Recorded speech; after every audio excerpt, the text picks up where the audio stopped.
Hello everyone, this is Southern Belle Whisper. I hope you all are doing well today. Two things.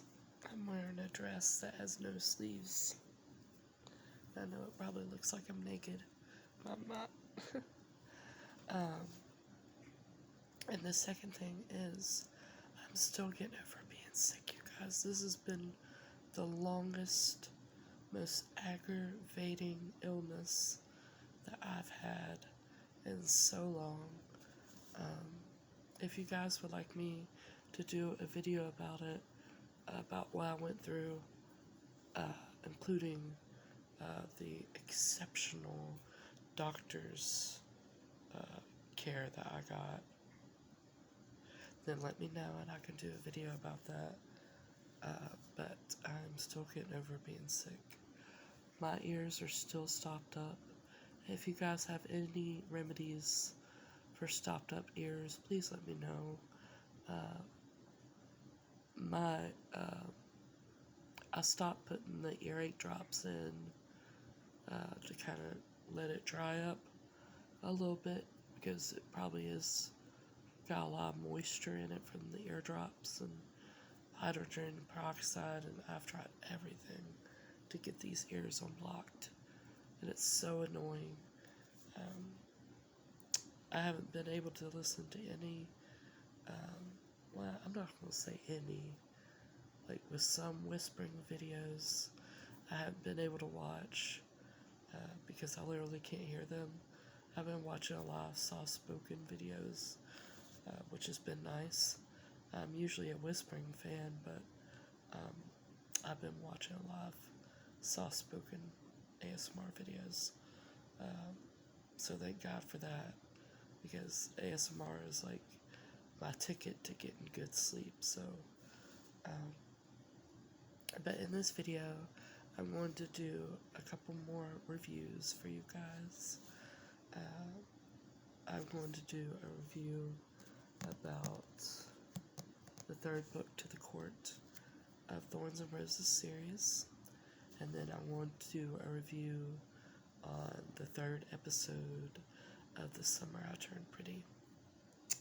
So, let's start with this.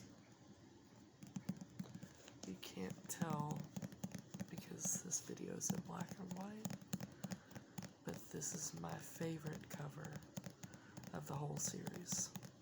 It's a very pretty purple color, and I love it. Purple's my favorite color. It's really, really pretty cover. That being said, I have watched plenty of videos where people have said how A Court of Wings and Ruin is their least favorite in the whole series, and I have to agree. I'm sorry. I got through it though. It was so hard to get through. I give it a 3 out of 5, only because there is certain points in this book that are good, like the war scenes, and I like the family dynamics that Feyre and Rhysand and Mor and Amryn and Cassie and Ezreal have. I like the way they treat each other. Like they're really serious about things going on in their court and in their lives, but yet they also like to kid around with each other, just like all families do, and I love that. At the beginning of this book, Feyre is in the Spring Court. She was taken back to the Spring Court after pretending that her bond from Rhysand was erased in the second book. So I guess I'll put a spoiler alert. In the second book, she pretends that the bond that she has with Rhysand breaks but she does that so she can go into the spring court and be like a spy.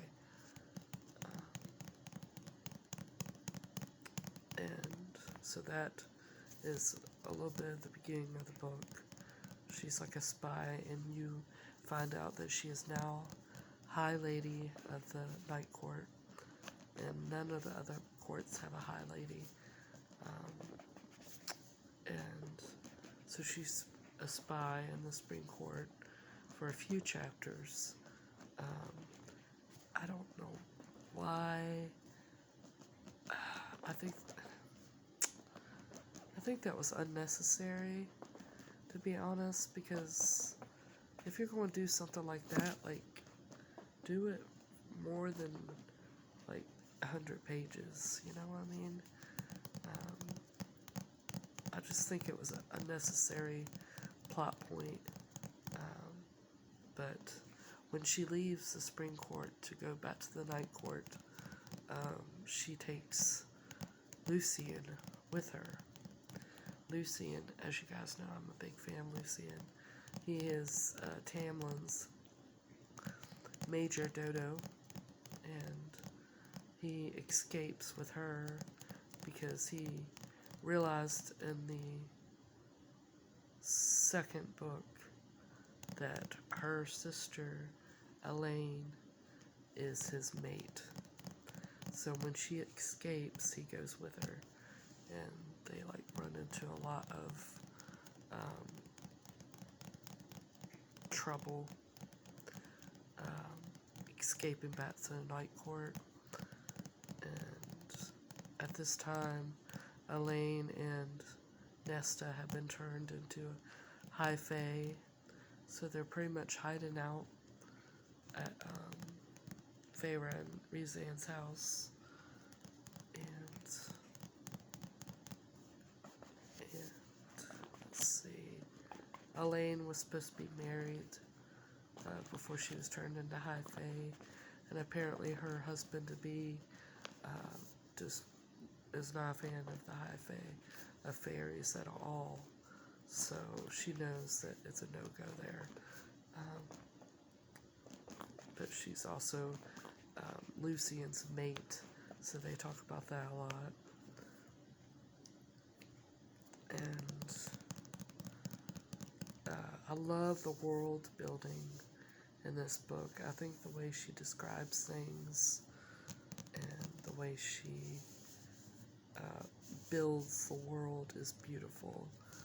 She's very descriptive. The way, I don't know, it's just very articulate, very beautiful writing. That's probably what kept my attention the whole time, is the way she writes and the way she describes certain relationships and friendships and love. And of course the war scenes are always really, really keeps me on edge. And I think there are like 2 war scenes in this book, if I'm not mistaken. There's one in the middle and there's one at the end. And the end got me, you guys. The ending was the best part of this book. And my favorite scene is involved Cassian and Nesta. And if you've read the book, you know which scene I'm talking about at the end. I almost cried. I seriously almost cried. And then a lot of things happen. A lot of upsetting things happen.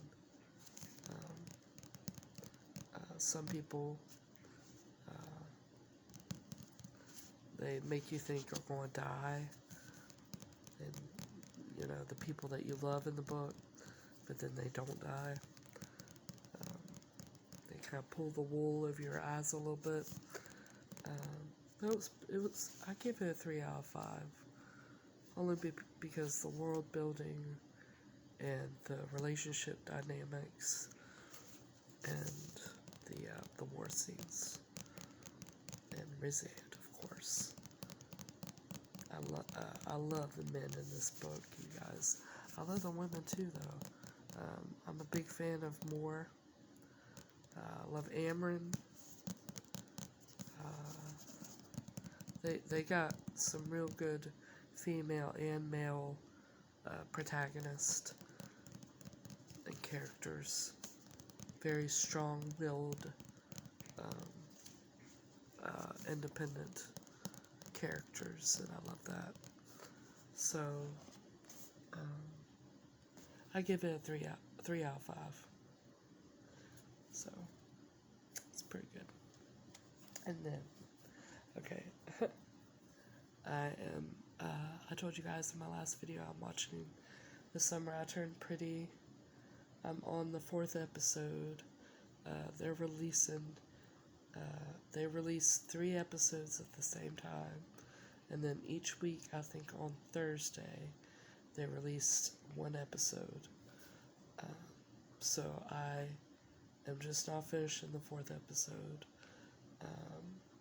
I don't want to give any spoilers away, but everyone knows there's a little love triangle between Conrad and Belly and Jeremiah.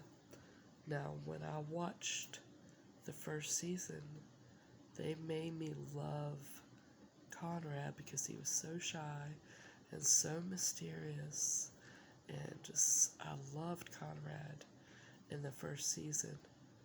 And now they're making it in the 2nd season to where I love Jeremiah more. And I think they're doing that for a reason. There's a little moment in the 4th episode with Jeremiah and Belly that gave me butterflies. I had to pause it and rewind it a couple times. The way he looks at her is just like, I was just like, okay, alright, Jeremiah's got it. He's got like the bluest, most beautiful eyes I've ever seen on anybody. And the way he looks at her is just like chef's kiss. This episode was really good. They're pretty much, they go to the boardwalk at the beach, I guess I can tell you that, to have like a fun day. And it's just so good. I love the soundtrack. It makes me feel like being a kid again. It makes me feel like being a teenager again. It's just such a good show. It's on Amazon Prime. If you guys haven't seen it, you have to see it. I have the book series coming in the mail, and that's probably what I'm going to be reading next after I finish the Court of Thorns and Roses series. I'll read that next, and then an open book after that, so you guys please leave some good book recommendations down below. I like longer books or series. Not too long a series, though. Anyways, but yes, The Summer I Turned Pretty. Oh, so good. So good. Just enough drama, just enough love, just enough heat. It's perfect. Perfect show. Especially for the summertime. It's really good. So, anyways, I just thought I'd make this video. I hope I'm not too loud in this video. I literally cannot tell because I cannot hear. But anyways, I love you guys. Thank you so much for watching my videos, and I will be talking to you guys very soon. Okay, talk to you later.